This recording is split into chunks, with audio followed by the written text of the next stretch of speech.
নেশা খাবি খা, মারা যাবি যা। হাই গাইস, আমি বাবু। এসডিএস ফালতু কথায় আপনাদের সবাইকে অনেক অনেক শুভেচ্ছা, অভিনন্দন ও ভালোবাসা। আশা করি আপনারা সবাই ভালো আছেন এবং ভালো থাকুন, এই কামনায় এসডিএস ফালতু কথা সর্বোপরি আপনাদের জন্য করে থাকে। আজকে যে বিষয় নিয়ে শুরু করেছি সেটা হয়তোবা কিছুটা উপলব্ধি করতে পেরেছেন। সেটি হচ্ছে মাদককে না বলুন এবং সুন্দর সমাজ গড়ুন। মাদককে না বলুন, আপনার সুন্দর পরিচ্ছন্ন আপনার পরিবার গড়ে তুলুন। মাদককে না বলুন, আপনার পারিবারিক কলহের জেরকে আপনি মুক্ত রাখুন। মাদককে না বলুন, যেমন মাদক আমাদের জন্য ক্ষতিকর, যেমন আমাদের জন্য সুদ ক্ষতিকর, আমাদের জন্য যেমন হচ্ছে সিগারেট ক্ষতিকর, ঠিক তেমনই মাদকও আমাদের জন্য ক্ষতিকর। সূত্রপাত হয় সাধারণত সিগারেট দিয়ে।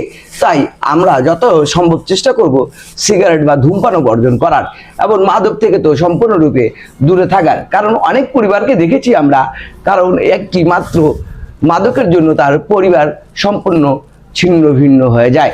তাই আপনাদের কাছে আকুল আবেদন, আপনারা মাদক গ্রহণ করবেন না।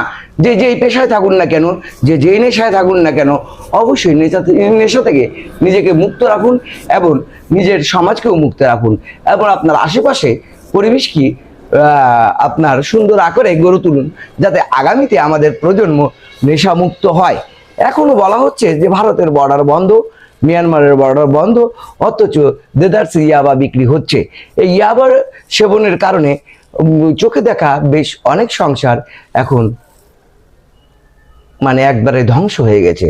তাই আপনারা যারা বর্ডার গার্ডের মধ্যে দায়িত্বে আছেন, যারা বিজেপি দায়িত্বে আছেন, তারা অবশ্যই বর্ডারটাকে আপনারা যত্নের সহিত সুরক্ষিত করে রাখুন, যেমন করে মায়ের কোলে শিশু সুরক্ষিত থাকে।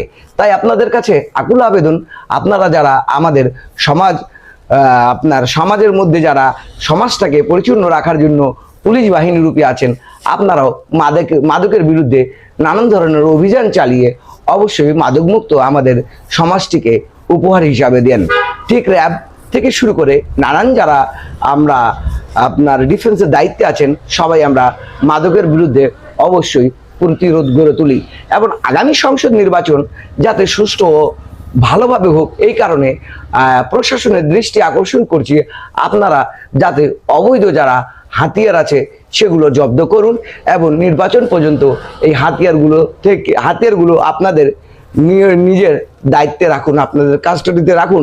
কারণ এই হাতিয়ার অবৈধ অস্ত্র যতক্ষণ পর্যন্ত আমাদের থেকে এটা সরবে না, ততদিন পর্যন্ত আমরা কেউ নিরাপদ নয়। তাই প্রশাসনের দৃষ্টি আকর্ষণ করছি, ডিসি সাহেবের দৃষ্টি আকর্ষণ